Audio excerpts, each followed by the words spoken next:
Hey, old double 18 set Shadow here.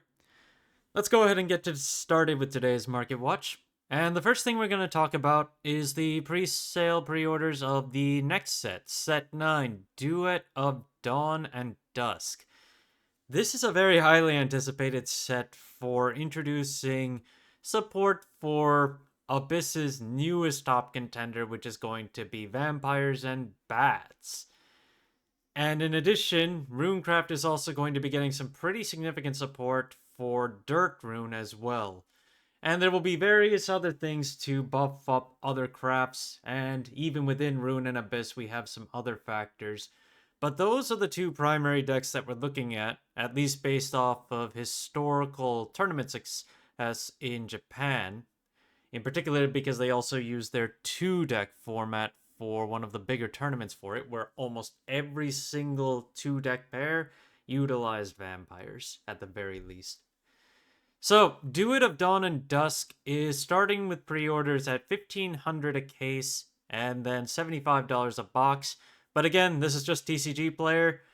You can always take a look around your local stores and see who else is issuing pre-orders at this point. There's even pre-orders for individual packs right now at $10, which naturally $10 for an individual pack is pretty high. Now into singles, we're going to start talking about one which I thought would at least see more listings on the low end, but it looks like it didn't. Do Blame Duke and Dame from set 7 is currently at a base price of around $13, and it has 7 copies on that single listing. And there are only 5 listings of this card. Reminder, this is a gold Evo, which I have spoken historically that all gold Evos tend to hold a significant amount of value, especially if they are very good. And Do Blame Duke and Dame, while a good card, I wouldn't say it's stellar, but it's definitely played in a variety of different Abysscraft decks. And as I said, $13 is the current low. There are only 5 listings on the market, with listings ranging from $13 all the way to $20. But it's the low end where it's more consolidated here, around $12 to $13. And the market price on this card is still $450, but historically looking at sales, given that it's been a while since we've seen any lower ones take root, we're looking at $5 to $10 to even $13 sales in the last few weeks. So this one is actually managing to sell on higher prices like this. A generic that really did not go anywhere after a while, though, is Crystalia Lily from set 2. This was intended to be one of the best support cards for Forestcraft going forward, given that it just automatically got rid of any troublesome card that you wanted by putting it back into the deck. But ultimately, the card has just fallen off in favor of other options because it's honestly a very random net plus 0. Because this card has to be played, and then it's not very likely to get you other cards because they need to be pixies. In any case, if you do need to pick these up, because even if it's not playable now, format changes could bring this card back into play in certain scenarios. But it's less than $1 to pick up the base form, and still less than $1 base-wise to pick up the Evo, but the market price on the Evo is about $1.50. And then the foils, well, the Evo is about as cheap as the non-foil, and the foil of the base form is a base of $4, but a market price of around $2. Swordflash Panther, which is a gold from set 8, is another one just to keep in consideration. This one allows you to summon a Swordcraft follower that's cost 2 or less and give it 1, so it's basically good for establishing rush tactics and storm tactics, given that this card also has rush. But it's a cheap gold to pick up. 28 listings, 35 cents is the base. Market price is on the drop right now from over $1 to around 70 cents. But there are plenty of copies available starting from 35 cents, and the next levels of consolidation go to about 60 cents, which is around the market price. The number of copies of the gold version of Anastasia is starting to run out, and the pricing seems to be going upward. 8 listings left with just over $5 for the base listing. Market price is rising. It's now almost $3.50. And when it comes to available listings, there are 8 of them in total with a decent amount that are around $5 with shipping added on to that. So, Anastasia in general is great for the current format, and for future formats which are based off combo, this is going to be a great card overall. The Foil of Nature's Guidance, the promo version, is currently around $8 to pick up at its low, and it has 4 listings on the market. There was a time, some time back, where you could pick this up for around $2, and there were a decent amount of copies. The market price is now just over $3, and when it comes to the available listings, they're all $8 now, or higher when you consider the shipping added on. And when it comes to the actual sales, as of late, we are starting to see more copies sell at over $6 now, and we did see a copy sell for close to $8 as well.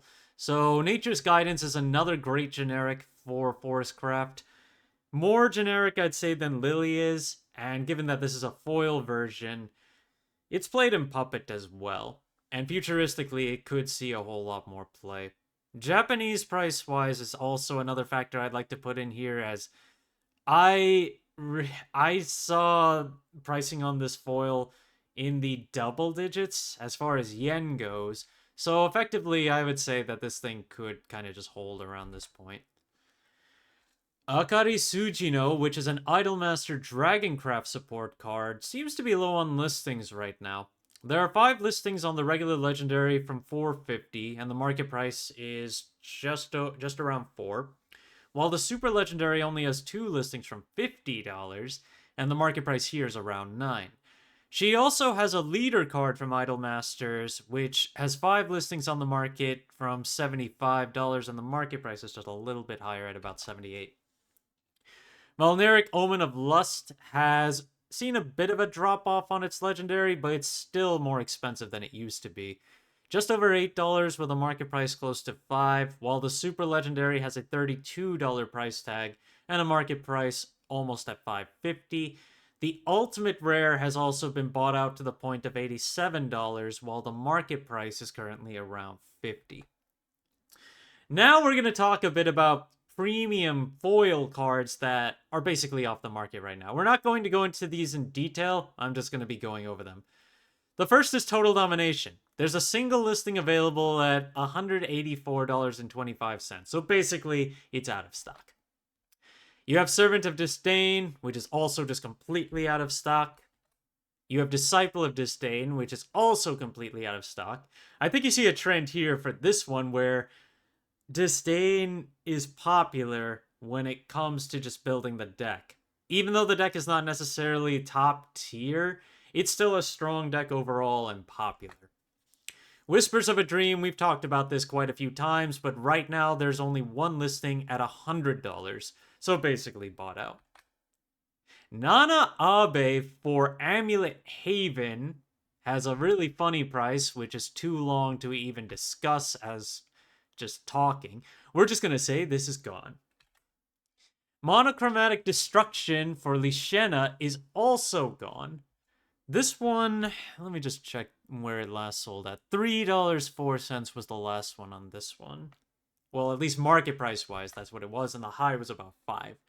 Thundering Roar, I was talking about how there was a playset on the market for $10 a piece a little while ago. Now it's gone. And another one, the last one I'm going to go over for this portion, is Witch's Cauldron. This is from set 3 and is intended for Earth or Dirt Rune. And there are no copies on the market for this one either. Market price is around $2.50, and at this point, $5 has been the most recent sale on this one. The base version of Majoro McQueen is now a base of around $5, and only 5 listings on the market for this one. Another effect of Amulet Haven Craft, which this card is effectively an Amulet Haven Craft generic. Market price on this one is around $2. The last sale was around, or actually no, that's just a high sale at almost $5. We haven't seen any sales of the last few days, but we did see a pickup on it in February. John the Arc is Still a good generic to play in Havencraft, but overall pricing wise, it's still very easy to pick up. It's less than $3 for the base form, less than $1 for the Evo. If you want to go for the super legendaries, those are both around $6 at their base prices. And market price wise, pretty much everything is under $5 except for the base form super legendary. The ultimate rare of the Evo is now at $49 for its base and almost $50 for its market price. There's also Ancient Elf, which has dropped off quite significantly. This was a great generic for... It was a great generic for Forest Craft, but it seems to have fallen off in play overall. Now you can pick it up for around $3 for the regular one, and then around $11 to pick up the Super Legendary. Market price wise, both of the market prices are higher than these base listings. As for the Evo is around $4 to $5 for the Super Legendary, and it's less than $1 right now to pick up the regular one, but the market price is about $1.30. And then Surefire Bullet, which, despite the fact that, similar to Bellringer, it just does not see as much play as it used to, it's still a decent one to add in where you want some counterplay space. So right now, when it comes to the premium foil one, which you got from the Showdown Challenge, there are two listings of that at $5.50 to start with. The original gold one from Reign of Bahamut set 2 is currently at $3.50 for its base, and the market price is almost $4. And there is one Glory Finder listing at $2, making it's actually the cheapest on the market. A lot of those who post Glory Finder ones tend to just keep them at a higher price, but it looks like Surefire Bullet is an exception here. So if you want to pick that up, that's the cheapest on the market right now. Unless, let's see what the shipping tag is. $131, so that's not bad, but it's the only copy available too, so it's basically a $3 card plus. And that's it for today. Thank you guys for watching. If you liked the video, please like and subscribe if you haven't already, and I will see you guys later.